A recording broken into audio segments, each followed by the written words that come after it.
SXSW guy. This is Cassius J. How many of y'all heard that? Make some shake. Yeah. How many of y'all heard that on Blood on the Money? Okay, well, that's enough. This is Cassius J, super producer. How you guys doing? Again. Okay. All right. So first thing I want to do is ask anybody have any questions of anything that you guys want me to talk first. So I guess I'll talk first. X-rated, boo. So I'm Cassius J. I met Zaytov in that church. Weird experience. I was on the organ, I think, and that nigga just walked in the back of the church. And I was a fan without being a fan. I just knew the name. So I think I just got up off the organ, like, while they singing. Like, that's how rude I was. I was just like, hey, yo, keep playing. I'm going to go back here and talk. And I got off the organ, went back there and shook his hand. And I was like, yo, say I'm Cassius, man. I did a song with Bieber and, Zay, he's the king. So he looked at me like, all right, yeah, cool, that's cool.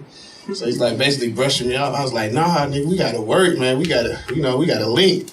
And I just stayed consistent. I'm saying this to say, first thing as a producer, as an artist, you got to stay consistent. I remember calling him like 3-4 times. He wouldn't answer the phone. See? He said, sure won't. But I stayed on him. And when we finally got together in jail, and we've been like brothers ever since. We've been like for real beside each other. So, with that said, anybody got any questions? How long have you been on the key? Oh man, I've been playing since I was 15. My dad was a bishop at the church, so I ain't have no choice but to learn. He was like, I ain't paying nobody else. You live in my house, so you gonna have to learn how to play. And that's how I started. Huh? That's good. Oh yeah, it's good. Yeah, because after I end up liking it, so I end up going farther than what anybody in my family expected me to do.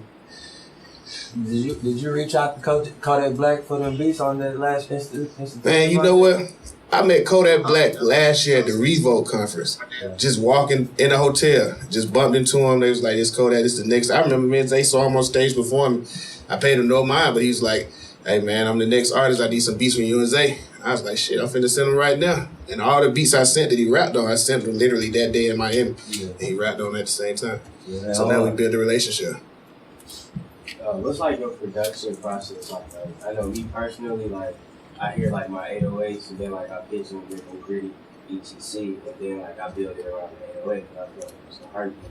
Are you like the same way, or do like you build like melody or support? I always build a melody first because I'm a musician. So first thing I'm gonna do is get on the piano and just start playing something. And then now because music is so, I guess we have Fruity Loops and stuff like that, it's so simple. I have to dumb my stuff down because I'm literally like a piano head. Like I can hear something without playing it and tells you exactly what it is without even touching the piano. So I have to dumb it down. So the first thing I do is start off with a melody. And then I add all the 808s and stuff like that to it. About it. I know like more of your earlier work before you started working with Zay was more like with a lot of R&B artists. How was that transition? It always goes back to me being a musician. I guess like 2009, I was an MD. I was like MDs for like The Dream, Akon, Avant, Justin Bieber's. I was like the MD. I programmed their music and told the band what to play. So I guess, I think it started with The Dream. I remember we was in London and he had a session with Rihanna. He was like, yo, I want you to come to the studio. You ain't got to do that, but just play some keys on some shit.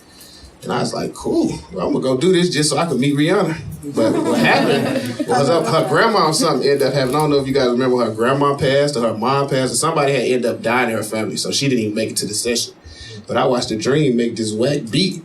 I was like, hold on, that's all you doing? So I went and mimicked what he was doing. And I think the first placement was Justin Bieber. Then it went from Lloyd to Wale to August. I was just mimicking what I had saw The Dream and Don Vito do. So it was like, it started from that. It started from me being on tour with The Dream, Justin Bieber, meeting artists, R&B artists. Because I didn't even know nothing about the trap world. I didn't even know the trap world was like this at all. I didn't know how big this was until I got with the little king down here, Zayto. He Joker showed me a whole nother way of life. And it's fantastic. Next. Anybody else?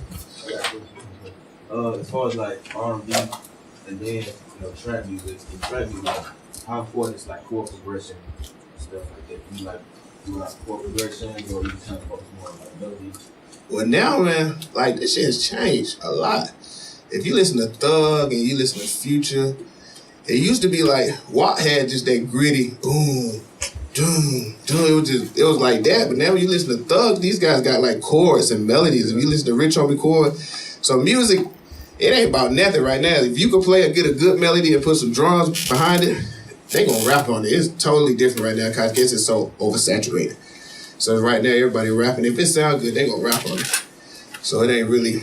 I guess chorus is good, melody is good. It's just however you feel it. I say just try to always keep it simple.